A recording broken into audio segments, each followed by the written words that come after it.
Dernier jour du mois d'août de l'année 2024, fidèles amis internautes de Dabaro TV, bonjour et bienvenue dans ce Flash Info. Cette information pour planter le décor.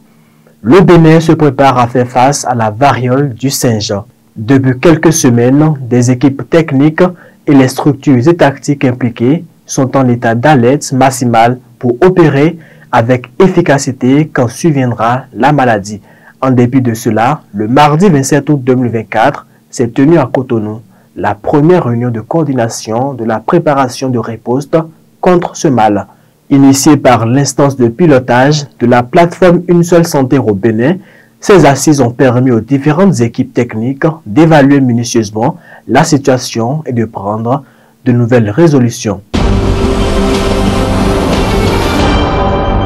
Le commissariat de Dérassi dans la commune de Niki a mis aux arrêts 3 braqueurs le lundi 26 août 2024. Les forces de l'ordre de ce commissariat ont réussi à arrêter ces bandits de grand chemin grâce au dynamisme du réseau de renseignement. Ce réseau aurait aperçu un individu portant un pistolet de fabrication artisanale assez rigoureux.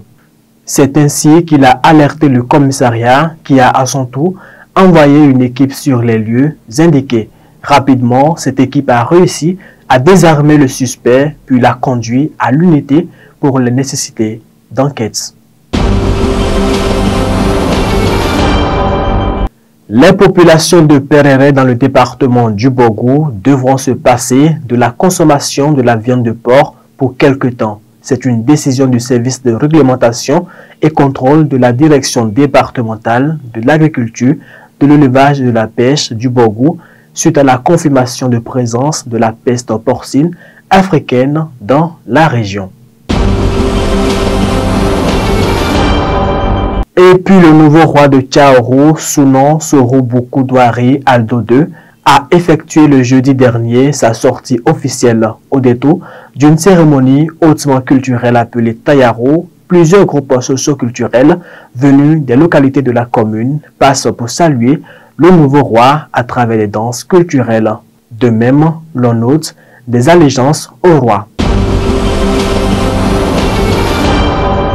Hors de nos frontières à présent au Soudan, les deux parties de la guerre se sont engagées à Genève la semaine dernière devant le médiateur et envoyé spécial américain Tom Perriello à protéger les civils, mais ses engagements, comme ceux pris auparavant à Jeddah, ne sont pas respectés. Les exactions commises par les forces de soutien rapide se poursuivent comme si de rien n'était et les frappes aériennes de l'armée touchent également des civils soudanais. Et ce sera tout pour ce Flash Info. Mesdames et messieurs, merci pour l'attention. Merci également aux équipes qui ont contribué à sa livraison. Bon mois de septembre par anticipation.